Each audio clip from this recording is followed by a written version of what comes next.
Retomamos esta jornada en conexión virtual con el doctrinante y catedrático argentino Alberto Binder, quien es profesor de posgrado de Derecho Procesal Penal en la Universidad de Buenos Aires, abogado y doctor en Derecho por esa misma universidad, fundador y presidente del Instituto de Estudios Comparados en Ciencias Penales y Sociales, INESIP, miembro de la Asociación Argentina de Derecho Procesal y del Instituto Iberoamericano de Derecho Procesal.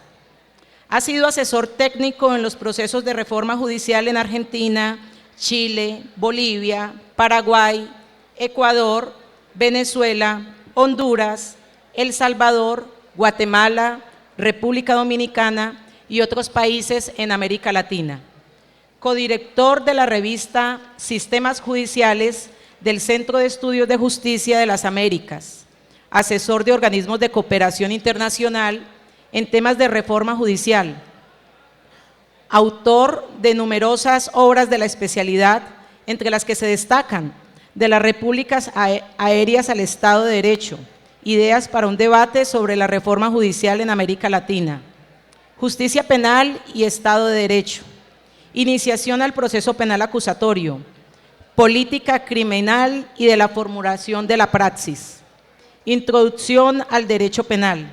introducción al derecho procesal penal, el incumplimiento de las normas procesales,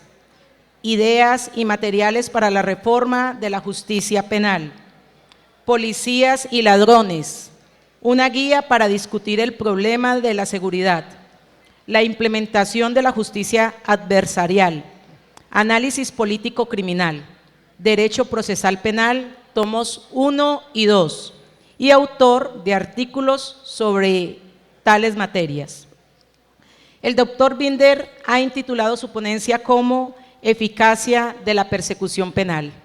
Doctor Binder, le pedimos antes de que inicie su conferencia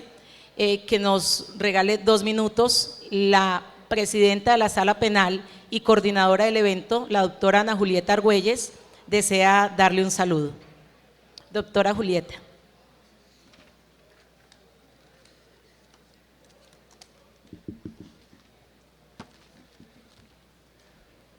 Doctor Alberto Binder, tengo que aprovechar para saludarlo en este escenario.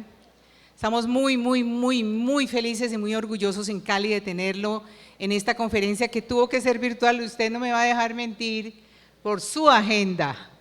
porque le estuvimos tratando de cuadrar las cosas de manera que estuviera aquí con nosotros y no fue posible. Pero lo vamos a tener. Él y yo ya estamos en conversaciones para posiblemente octubre, cuando viene a Bogotá, que se dé una venida hasta la ciudad de Cali, que es la sucursal del cielo, doctor Binder. Un honor tenerlo en este evento académico, cuarta jornada internacional de Derecho Penal y Derecho Procesal Penal del Tribunal Superior de Cali, en el cual esperamos de verdad tenerlo presencialmente muy pronto, pero que desde ya y desde Argentina nos llegan sus luces como nos han llegado a través de todas sus obras. Gracias por lo que le ha aportado a la juridicidad en Latinoamérica, doctor Binder, y muchísimas gracias por estar aquí el día de hoy para ayudarnos a reflexionar sobre las garantías y la eficiencia. Muchas gracias a todos. Por favor, no nos perdamos este banquete. En silencio, por favor, los que faltan por regresar al salón lo van haciendo. Doctor Binder, el escenario es suyo. Bienvenido. Muchas gracias, magistrada. Muchas gracias por la invitación a participar en estas cuartas jornadas. Efectivamente, he sido yo el que he tenido las dificultades para estar ahí en presencia, así que soy yo también el que me pierdo la hospitalidad, los buenos amigos, el buen ron y esa chiva rumbera que veo que están anunciando, no sé si para hoy o para mañana. Así que, bueno, pero por lo menos quería estar presente de esta manera, así que mi saludo a todos los participantes, que sé que son muchos. Así que bueno, empecemos. Miren, en América Latina nos debemos desde hace un tiempo una reflexión más profunda sobre el fenómeno de la eficacia, sobre el problema de la eficacia de la justicia penal y el problema de la eficacia de la política criminal. no solo porque el reclamo social es sostenido, es fuerte, es constante, lo que de por sí ya sería suficiente interpelación para quienes teorizamos o nos ocupamos de esto, sino también porque es notorio que atrás del problema de la eficacia de la justicia penal está o se encuentra una de las variables de la calidad de la democracia, que es una tarea que ya hemos visto que es bastante más trabajosa de lo que creíamos en un principio, pero también tomamos conciencia que es ineludible como horizonte de proyección de nuestra vida social futura. Hablar del problema de la eficacia implica hablar de acciones institucionales, que posiblemente este no sea el camino, el ámbito más específico, pero también implica hablar de ciertas clarificaciones conceptuales que tenemos que hacer para encarar este problema de un modo distinto y no pretender conseguir resultados distintos, como ya es usual decirlo, haciendo siempre lo mismo. Este es el camino de clarificación conceptual que quiero proponerles y después escuchar algunas de sus preguntas, porque me parece que es también una de las condiciones para que renovemos la preocupación sobre la eficacia de la política criminal, la eficacia de la persecución penal. Hay la primera clarificación que a mí me parece determinante. Cuando nosotros hablamos de cualquier problema del derecho penal o del derecho procesal penal, tenemos que distinguir claramente los problemas de eficacia, de cómo el programa político criminal, el programa punitivo, el uso del poder penal, distintos nombres para lo mismo, cumple sus finalidades, de los problemas de garantías, que es una preocupación distinta de la sociedad, tan importante como la otra, que consiste en ponerle límites a la persecución penal, a la política criminal, al uso del poder penal del Estado. Esta diferenciación, que parece obvia, porque es obvia a lo largo de los últimos 200 años de discusión teórica, pero luego queda difuminada, y si nosotros caemos en una visión estrictamente normativista, no nos damos cuenta que a veces hablamos de garantía, a veces hablamos de eficacia, criticamos la norma de un lado, criticamos la norma del otro, sin claridad conceptual. Eso también es muy importante porque los responsables de la eficacia de la política criminal serán el Poder Ejecutivo, será la policía, será la Fiscalía, y los responsables del cumplimiento de las garantías como una derivación central del Estado de Derecho son los jueces. A los jueces no le podemos pedir preocupación por la eficacia político-criminal, sí se la debemos pedir a los otros responsables. Conceptualmente, esta diferenciación nosotros la estudiamos bajo el concepto de antinomia fundamental, es decir, de la contradicción fundamental que está en la base de todo conocimiento teórico del derecho penal y derecho procesal penal, de las instituciones del derecho del sistema penal, que obviamente después van a encontrar múltiples formas de equilibrio alrededor de qué tanta eficacia, qué tantas garantías. Esto es una clarificación, les digo, que suena elemental, pero que tenemos que tenerla absolutamente claro para ordenar la discusión de los problemas y ordenar la construcción de teorías alrededor de ellos. Hoy no vamos a hablar del sistema de garantías. No vamos a hablar de ningún momento del sistema de garantías, sino que vamos a hablar de la política criminal que se ocupa de los problemas de eficacia. Ahora, fíjense que cuando hablamos de problemas de eficacia, también tenemos que hacer una segunda clarificación institucional, que es muy importante, una clarificación conceptual que es muy importante. Fíjense que nosotros atrás de cualquier problema de eficacia hay un principio político de inmensa envergadura, que es la prohibición de la autotutela. Nosotros prohibimos la autotutela de los derechos, de las agresiones, de los daños que sufren los individuos, los grupos, las colectividades, con los distintos niveles de víctimas con los que trabajamos, que van desde el individuo hasta la humanidad victimizada en el caso de que alguien quiera hacer desaparecer un pueblo, el genocidio. Entonces, nosotros prohibimos la autotutela, y prohibición de la autotutela es un principio central en la construcción de una sociedad republicana, democrática, constitucional, moderna, porque si no se instalaría la lógica del más fuerte. Si nosotros dejamos que entre cada conflicto lo resuelva el más fuerte, instalamos el abuso de poder y de la sociedad. Entonces es correcto sostener como un principio central la prohibición de la autotutela. Esto ya lo decía Carrara en 1860 en su programa, diciendo, es correcto que yo le plantee a todo ciudadano que quiere vivir en una sociedad no violenta, racional, organizada, que no puede autotutelar, autodefenderse. Pero miren, nos decía Carrara en el lenguaje de esa época, miren que esto no es un principio así nomás. Esto es un principio que está tocando muchos de lo que en el lenguaje carrariano son derechos fundamentales, derechos naturales según él. Y por lo tanto, tomémonos en serio esa prohibición de la autotutela. La contracara de la prohibición de la autotutela es la tutela judicial efectiva. Es decir, el Estado me dice, usted ciudadano no se preocupe por la defensa de su persona, de su familia, de sus bienes, porque si no, se nos desmadra la sociedad y se reinstala la violencia social, pero el Estado asume la obligación de proteger los daños que se le cometan a usted individuo, a usted familia, a usted grupo, a usted barrio, a usted comunidad, a usted colectividad, a usted país, a usted humanidad.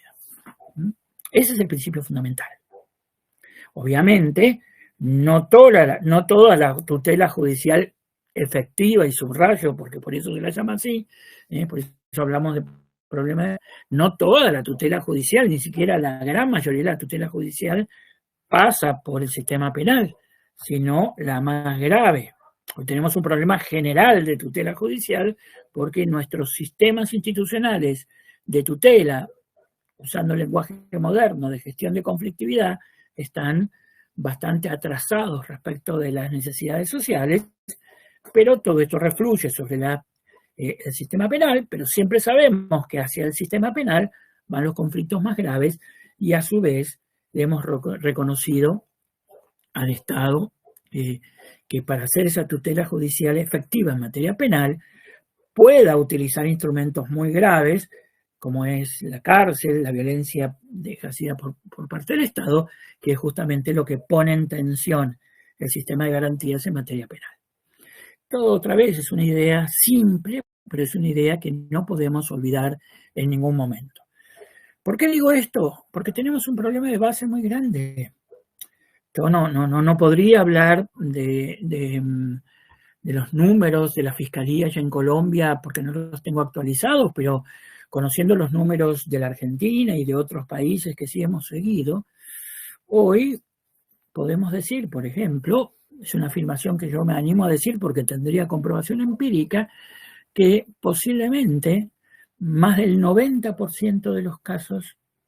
90% de los casos que ingresan a las fiscalías no llegan a nada. No llegan a nada en temas de respuesta. La respuesta podrá ser la pena, la respuesta podrá ser la absolución porque hay un juicio, la respuesta podrá ser los acuerdos reparatorios, la respuesta podrá ser la suspensión condicional del proceso, que tiene tanta consistencia político-criminal, lo que llamamos respuestas de calidad. El 90% quedan atrapadas en una maquinaria que desestima, archiva, mantiene las cosas dando vuelta. Ustedes sabrán si esos son los números de Cali, si esos son los números de Colombia. Yo les hablo de números de mi país sin ninguna duda porque le damos un seguimiento estrecho, de otros países en los que he estado trabajando últimamente porque, como pueden ser muchos de los estados mexicanos, o Paraguay, o Bolivia, o Guatemala, que efectivamente son así. Y me animaría a decir que si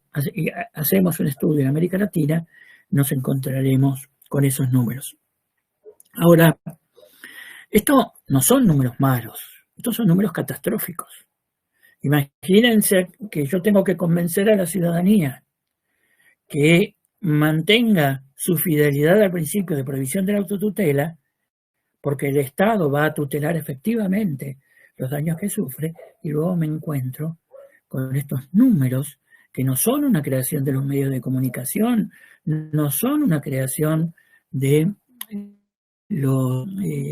alguna concepción ideológica, sino que son números puros y duros del funcionamiento de nuestras instituciones. Obviamente, ustedes entenderán y me perdonarán que para hacer una exposición corta como es esta, tenga que hacer algunas simplificaciones que luego un análisis más detallado me mostraría muchos matices a lo que yo estoy haciendo. Esto de por sí solo muestra la importancia de que reflexionemos con autonomía y preocupación teórica alrededor de los problemas de eficacia. Pero hay una necesidad mayor que surge de los próximos 10 años, de los últimos años, 10 años, no sé ubicarlo, porque cada país tiene su propia dinámica y su propia historia reciente. Pero si hoy hay 3 fenómenos que nos tienen que empujar claramente en América Latina a una reflexión mucho más profunda aún sobre el problema de eficacia, son estos 3 fenómenos que yo quiero destacar. El primero, la expansión de los mercados ilegales. Ustedes habrán visto cómo en los últimos años, en las últimas décadas, producto, entre otras cosas, de la expansión de esto que llamamos análisis político-criminal, se ha tomado mucho más conciencia de que los fenómenos delictuales no son, como creíamos antes, un producto de la pobreza, es decir, un niño que no pudo ir a la escuela y se volvió malandra, o de una persona que, al estilo Jean Valjean, no pudo conseguir trabajo y se vuelve también un malevo. No. El problema de los fenómenos criminales, aún de los fenómenos criminales urbanos más comunes, es un problema de mercados ilegales en su mayoría, no todos. Y esos mercados ilegales se van expandiendo y producen dinero. Hoy el problema de la criminalidad es básicamente un problema de dinero y de gente con dinero, que está lejos de la pobreza. Que esos mercados tienen la capacidad de contratar a chicos pobres, fundamentalmente a gente joven muy pobre, para convertirlos en soldaditos del narcotráfico, sicarios muy jóvenes, pibes, como decimos acá en Argentina, pibes chorros que roban celulares o roban autos. Es cierto, pero son contratados y es un segmento en la cual son ofensores, pero a su vez son víctimas. Y si no desbaratamos los mercados ilegales, podemos estar toda la vida metiendo presos y degradándolos en la cárcel, donde no tienen salida, sin que se desmonte el mercado criminal, donde va a volver o se va a seguir contratando niños. Todo el mundo sabe esto. Estamos todavía en gran medida paralizados, sin poder hacer las acciones institucionales al respecto. Entonces, primera preocupación que hoy le da urgencia a la reflexión sobre la eficacia es la expansión de los mercados criminales. Hay una segunda realidad que se está volviendo muy crítica en América Latina, y es que conectados con esos mercados ilegales, conectados con mafias y estructuras criminales que manejan o a veces están alimentados por esos mercados, está avanzando en los niveles de cooptación institucional, es de cooptación de instituciones y sobre todo instituciones políticas, que ya no se puede expresar con la vieja idea de la corrupción del soborno o del cohecho, sino que hoy es una compleja trama donde el financiamiento ilegal de la política, pero a su vez el que aparezcan directamente gerentes de estos grupos en los congresos o en la fiscalía. Miren, yo vengo de Guatemala, donde estuve trabajando, y la fiscalía se encuentra en un nivel de cooptación de estas estructuras mafiosas que es señalada ya por todos los actores sociales. Hasta ha habido movilizaciones populares al respecto, pero también uno lo encuentra en otros países con mayor nivel de intensidad. Claramente, que el gobierno apoye o no en estas cosas, como ocurre, pero yo en el gobierno de Colombia, que no creo que apoye estas cosas, pero le hace perder intensidad, pero eso no quiere decir que sea independiente de quien esté gobernando en determinado momento, porque es un fenómeno general que se está dando en los municipios, en las alcaldías, en las legislaturas, y todos nuestros países tenemos estas realidades. En gran medida, este fenómeno de cooptación es el resultado de uno de los fenómenos más interesantes que se ha dado en América en las décadas, y es que es lo que nosotros llamamos el síndrome post-Odebrecht. En determinado momento, habrá que ubicarlo en los años anteriores, todavía en mi país está dando vueltas, la Fiscalía, por primera vez en la historia, logró establecer una persecución penal de los poderosos. Y hemos encontrado condenas a ministros, gobernadores, alcaldes, empresarios, que demostraron que la Fiscalía tenía garras y dientes si quería, y que no era una institución que solamente iba a perseguir a pobres y criminales de poca monta, digamos, de ladrones de gallina, como se decía antes, de bicicletas. El reflujo de ese fenómeno fue que hoy día tenemos, como en Guatemala, fiscales encarcelados, jueces encarcelados, fiscales que han sido matados, como Ecuador, en México, fiscales que están siendo hostigados, como en el caso de Perú o en la Argentina. Es decir, estamos en una realidad totalmente nueva que es el producto de una buena noticia, pero también del descubrimiento de que el juego de la eficacia es un juego mucho más duro de lo que pensábamos. Por lo tanto, esta segunda realidad de que avanza una política de cooptación por parte de estructuras criminales que no tienen límites, me parece que es la segunda razón para que nos preocupemos de la eficacia. Y la tercera razón tiene que ver con el hecho de que han aparecido nuevas formas de violencia muy brutales, a veces inexplicables, es decir, un cambio en la, llamémosle, calidad de la violencia, muchas veces vinculado a ajustes de cuentas, a sicariatos, que dejan atónita a la sociedad por la irracionalidad, pues la sociedad no tiene una explicación clara de por qué es necesario matar a una persona para robarle un celular, por ejemplo, o un par de zapatillas, como muchos casos que ha habido en mi país, pero también una forma de violencia de un nivel de masividad que todavía no podemos controlar, como es el caso de la violencia contra la mujer, que está vinculada a la conflictividad que surge del nuevo papel de la mujer en la sociedad, por lo cual tiene una importancia extrema. Entonces yo diría que la preocupación tradicional que debemos tener sobre la eficacia, que ya era suficientemente importante, tenemos que agregarle estos tres fenómenos que están a la vista, están sobre la mesa de nuestra preocupación: la expansión de los mercados criminales, la cooptación institucional progresiva del Estado y la extensión o las nuevas formas de violencia, como para que sea un momento en el cual tenemos que tomarnos mucho más en serio el problema de la eficacia. Para hacer esto tenemos que superar las respuestas tradicionales y simplistas. La respuesta más simplista es decir, bueno, vamos a ser eficaces si bajamos el nivel de garantías. Esto se ha demostrado hasta el cansancio que no solo no es una respuesta admisible según el Estado de Derecho, porque no es que en América Latina el sistema de garantías es floreciente, solo hace falta ver las condiciones carcelarias en las que están las personas encarceladas preventivamente o condenadas, que no, por los niveles de hacinamiento que son usuales, no superan el más mínimo estándar de garantías, o los problemas que tenemos con el desarrollo de las grandes garantías de la reforma de la justicia penal, la oralidad de las audiencias, en las que hemos avanzado, pero todavía nos es trabajoso llegar a ese nivel. Así que no tenemos, se demuestra claramente que no pasa por allí el problema, salvo que querramos hacer una política ya absolutamente de limpieza social y dictatorial, sacar a la Corte Suprema y poner adictos, sacar a la Fiscalía y poner adictos, sacar todos los fiscales, sacar todo el nivel de garantías, como es el caso del modelo Bukele, que como cualquier otro dictador siempre tiene su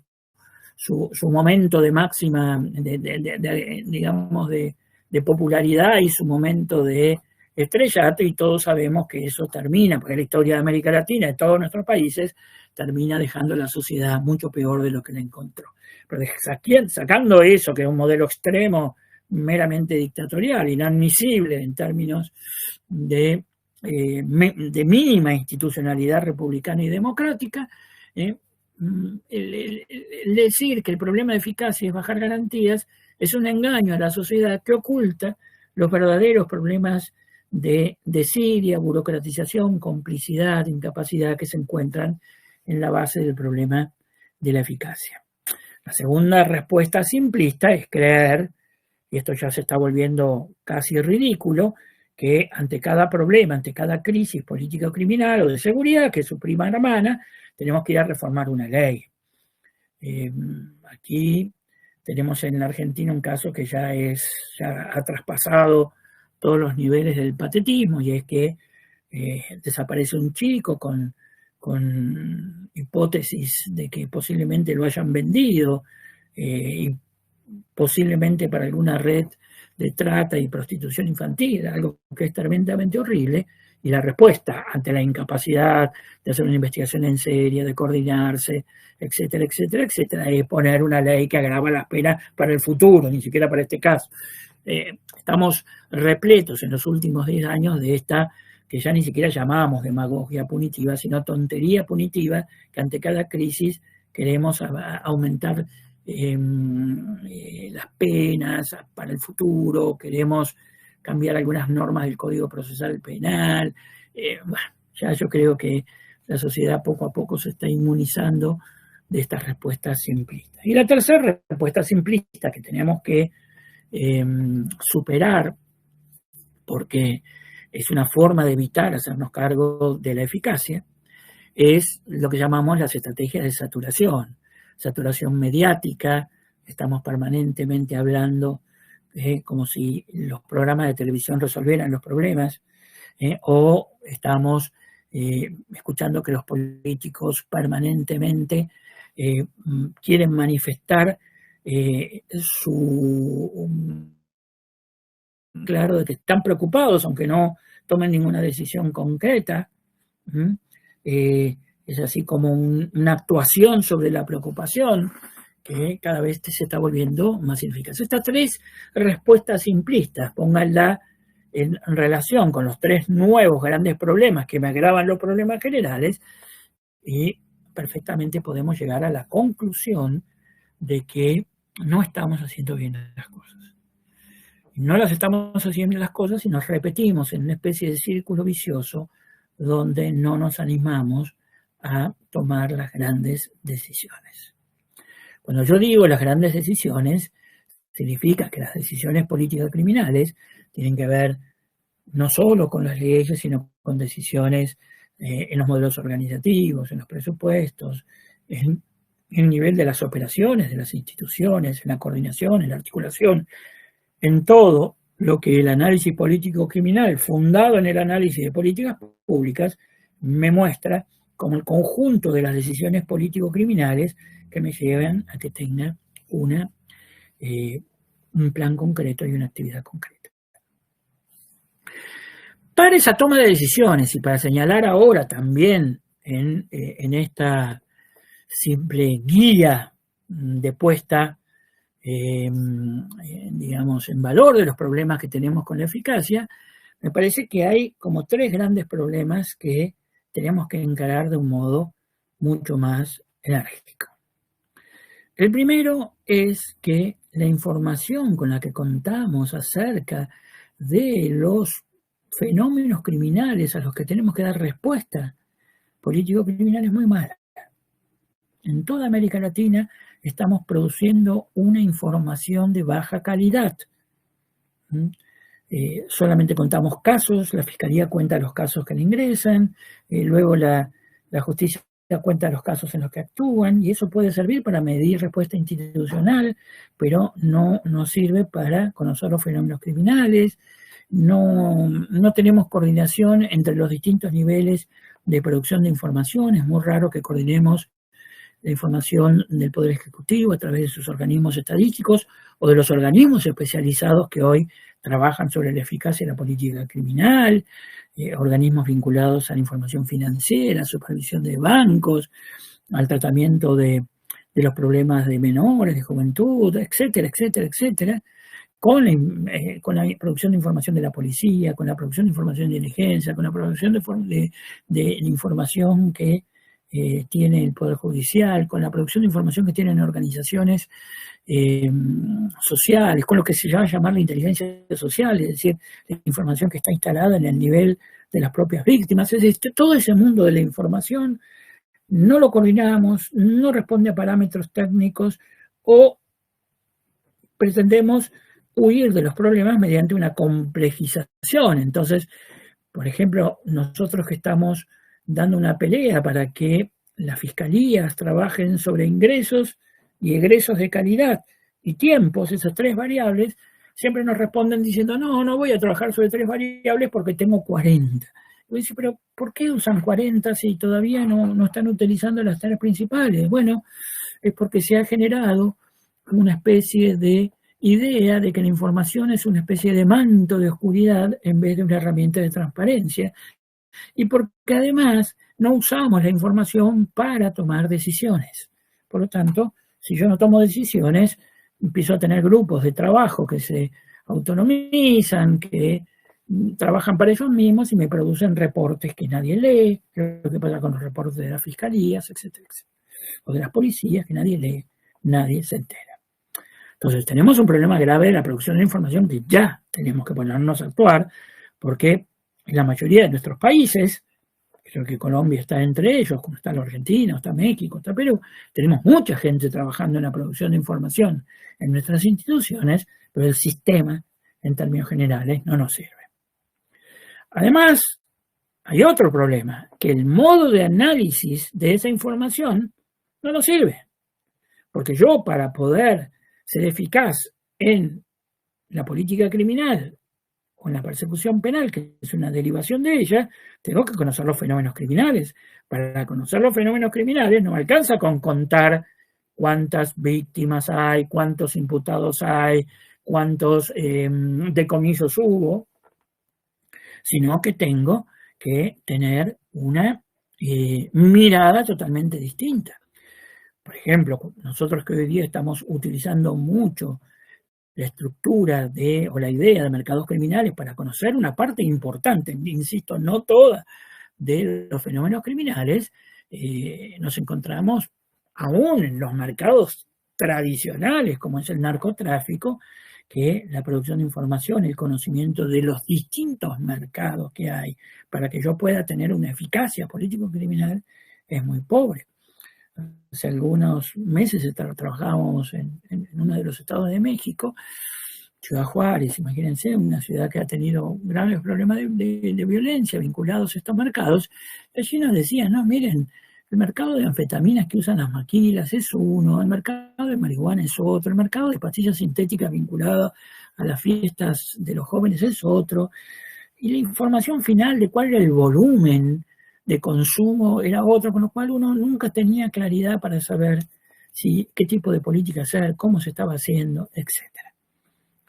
Esto utilizando los mercados criminales, que no es solamente el narcotráfico, es el hurto de celulares, es hoy en estas épocas en mi país que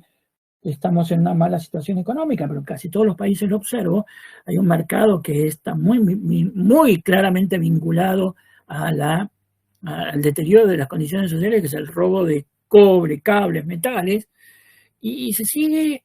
sin conocer cómo funciona el mercado, que es un mercado chiquitito, que si yo intervengo con sentido bajo ese tipo de delito, porque si no, el que está robando cables o picaportes o alcantarillas lo va a vender y no se lo compran, porque no son tantas las empresas que compran eso, va a desaparecer eso como utilidad. Pero son tan elementales estas medidas que a veces uno no entiende qué es lo que está pasando. También existen otras formas de analizar los fenómenos criminales que no tienen que ver con mercados criminales. Por ejemplo, en los casos de violencia de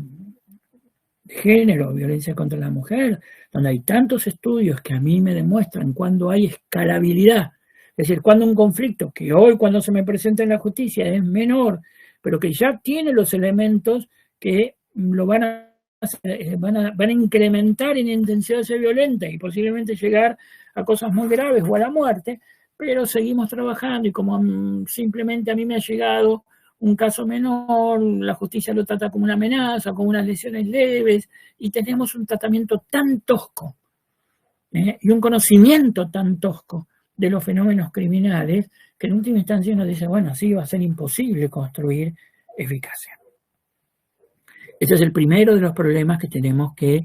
encarar y trabajar, tanto el mundo académico como los técnicos, como el Ministerio Público, como los políticos,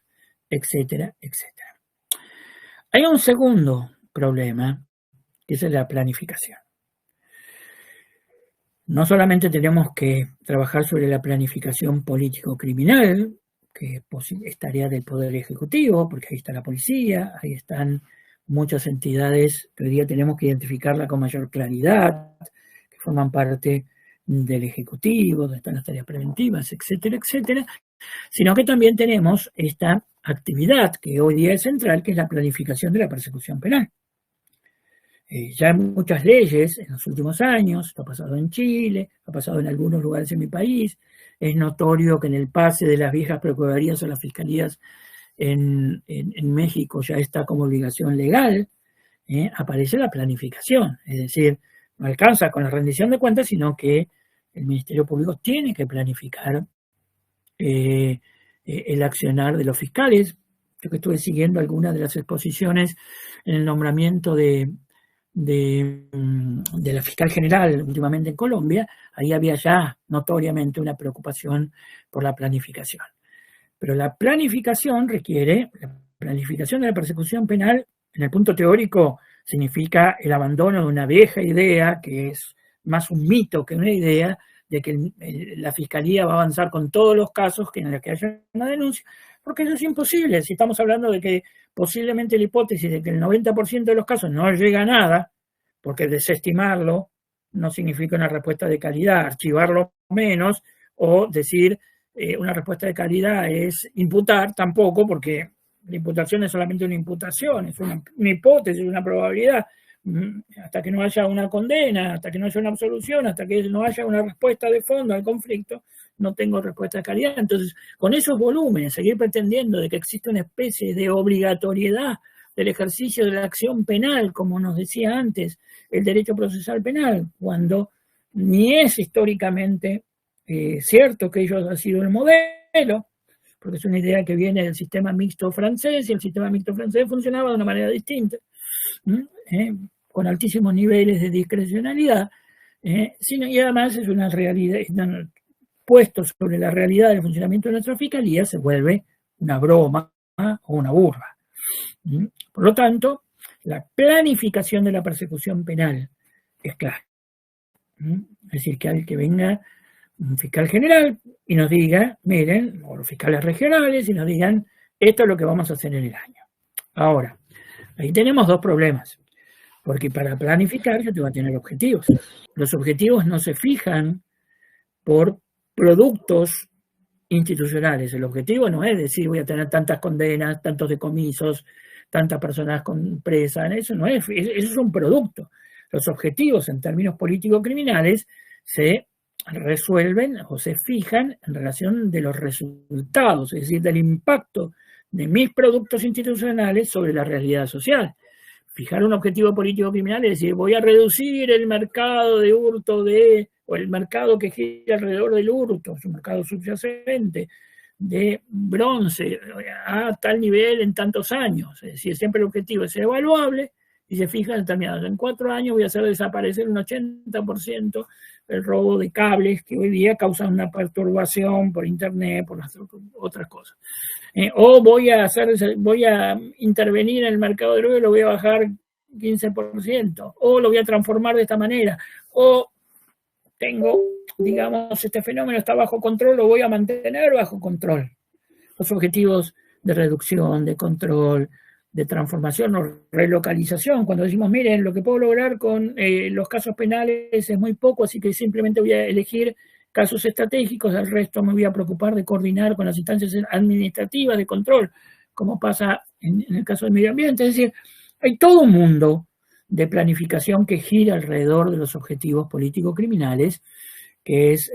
central. Sin eso no podemos avanzar, porque a mí que me digan que el objetivo de la persecución penal va a ser atender a las víctimas de violencia de género, preocuparnos de los casos de criminalidad organizada, todo eso son generalidades y nosotros no necesitamos generalidades, necesitamos que nuestras, sobre todo la Fiscalía y las policías que están trabajando con la Fiscalía y los institutos del Poder Ejecutivo que trabajan vinculados a esos fenómenos de lo que llamamos múltiple articulación, se pongan tensos alrededor de planes concretos y le transmitan a los fiscales que están en la trinchera, que no son los responsables de esta planificación, porque ellos tienen que cumplir objetivos parciales según el plan general, les transmitan con claridad su forma de trabajo. Hoy estamos todavía lejos de hacer esto, pero esto es un camino que hay que encararlo ya. No hay que encararlo dentro de 20 años y hay que tener esta claridad en el análisis político-criminal. El segundo problema que nos dificulta hoy día la planificación de la persecución penal es que para que yo pueda hablar de planificación según estos objetivos, tengo que tener capacidad de modificar mis operaciones concretas. Y para eso necesito flexibilidad. Si yo voy a tener una estructura de operaciones, es decir, de protocolos de trabajo, de procedimientos de trabajo, de la policía, de las fiscalías, que independientemente del plan que yo realice, hacen siempre exactamente lo mismo, porque lo que manda es el trámite, el expedienteo, el llevar adelante lo que llamamos la investigación por oficios. Bueno, entonces mi planificación se vuelve algo abstracto que no influye sobre la práctica de la organización. Para eso necesitamos flexibilidad. Yo he visto en varios países, notoriamente en el mío, que no lo pongo como ejemplo de nada, en la cual se arma por ahí, le asignan a un fiscal una investigación inmensa, vinculado al narcotráfico o a grandes casos de corrupción, y esa unidad de fiscales sigue recibiendo casos menores como si nada pasara, en vez de decirle, mire, los próximos años usted se dedica a esto, y no hace otra cosa que esto, porque no está en la lógica de nuestras instituciones, y lo mismo pasa en la policía, es que un plan requiere flexibilidad del sistema de operaciones concretas. Entonces ven cómo ahí tenemos que ponernos a trabajar con garra, con energía, porque no es un problema absoluta menor para construir esto. Y en tercer lugar, tenemos el problema de que el primer problema era el sistema de información, con lo cual no podemos hacer planificación fundada en evidencia. El segundo problema es la incapacidad de planificar en términos político-criminales, ni las operaciones del Poder Ejecutivo, ni las operaciones policiales, ni la de la Fiscalía.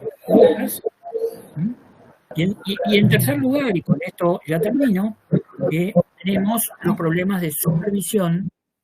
y los problemas de evaluación. Con lo cual, tampoco podemos hacer planes porque no tenemos un conocimiento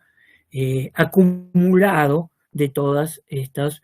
problemas. No aprendemos porque no evaluamos, no aprendemos porque no sabemos corregir nuestros planes. Otra vez, por falta de información, por falta de práctica, con lo cual el establecimiento de mecanismos de supervisión es el tercer gran problema que tenemos que encarar en el corto plazo. Ven ustedes, con esto termino, que cuando hablamos de eficacia,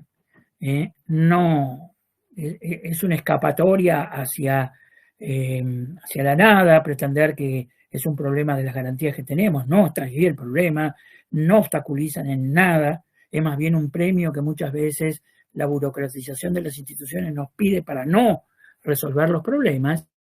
sino que también, cuando hablamos de eficacia, tenemos que hacer toda una renovación conceptual, una renovación de enfoques, que es lo que hoy buscamos desde el análisis político-criminal. Se nos juega mucho en el futuro de nuestra calidad de la democracia, del fortalecimiento del principio de provisión de la autotutela y de la construcción de una sociedad menos violenta, en que estemos dispuestos a encarar con valentía, lucidez y tenacidad estos problemas.